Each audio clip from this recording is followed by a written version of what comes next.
ও দর্শক, সারাদিন শুধু গাড়ি চালাই, কিন্তু গাড়ি চালাইতে চালাইতে কখন যে খিদে লেগে যায় আমি তো নিজেই কইতে পারি না। ও দর্শক, এই যে 12টার সময়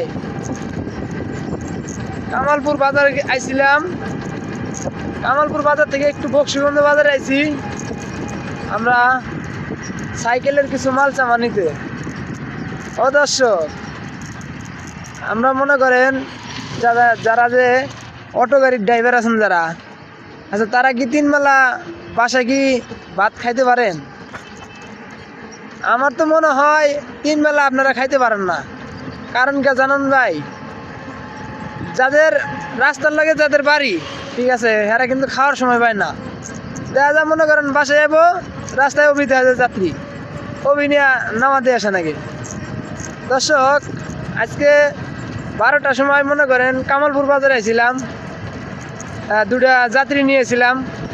আবার কামালপুর থেকে মনে করেন একজনে ফোন দিছে আমাদের নর্সের বাজার থেকে, ফোন দেওয়া বলতেছে যে সাইফুল ভাই কই আছেন আপনি?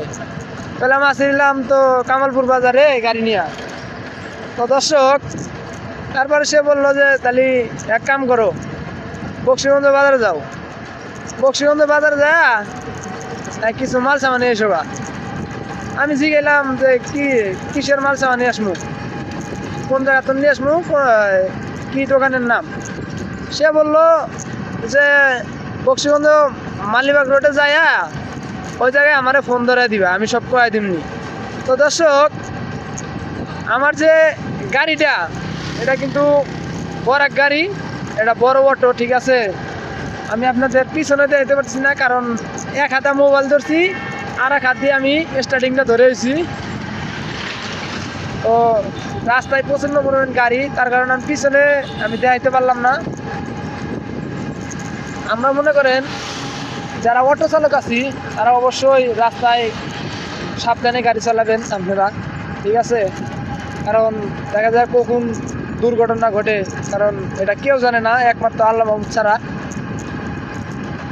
এই যে সকালবেলা আমরা গাড়ি তুলি, আবার ফেরা রাতে 9টা বাজলে কারা সেই অটো গাড়ির থেকে নাম। দর্শক, যারা মনে করেন আমার মতন বেকার যারা আছেন, তারা দেশগ্রামে একটা অটো গাড়ি বেঁধে নেবেন। দেখবেন রোডে কিন্তু চাক্কা ঘুরলেই টাকা, রোডে চাক্কা ঘুরলেই টাকা।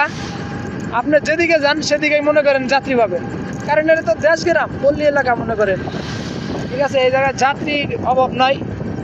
তো যারা এই যে চিন্তা ভাবনা করতেছেন যে আমি একটা অটো গাড়ি বান্ধবো, তো দর্শক মনে করেন এসব অটো গাড়ি বান্ধিতে বেশি টাকা লাগে না। তো সর্বোচ্চ আপনার মনে করেন 1,32,000 অথবা 35,000 টাকা হলে আপনি একটা পাউডার ব্যাটারি গাড়ি বান্ধিতে পারবেন। বুঝতে পারছেন দর্শক?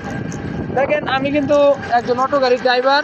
এই যে আমার অটো গাড়িটা দেখতে পারতেছেন আপনারা, এক হাতে কিন্তু আমি গাড়িটা চালাইতেছি, আর এক হাতে আমার মোবাইল। তো দর্শক, যারা অটো গাড়ি বান্ধিবেন, বড় গাড়ি বান্ধিবেন, মনে করেন এই যে কোরস আছে না, কোরস দিয়ে বান্ধিবেন। মনের বিলেও কখনো মিশু গাড়ি বান্ধিবেন না। যদি মিশু গাড়ি বান্ধেন, ওই মিশু গাড়ির ভিতরে আপনারা সর্বোচ্চ মনে করেন 5টা 6টা করে যাত্রী আনতে পারবেন, কিন্তু মালের খ্যাপ দিতে পারবেন না। তো দর্শক, যারা এই ভিডিওটা ফেসবুক পেজ থেকে দেখতেছেন, অবশ্যই ফেসবুক পেজটি ফলো করবেন। আর যারা ইউটিউব চ্যানেল থেকে দেখতেছেন, অবশ্যই ইউটিউব চ্যানেলটা সাবস্ক্রাইব করে রাখবেন। দর্শক, সামনে একটা বড় গাড়ি দেখতে পাচ্ছেন। দেখেন ভাই আমার কতগুলা গাড়ির মাল উঠাইছে। তো দর্শক, সবাই এগুলা গাড়ি বান্ধিবেন বেশিরভাগ।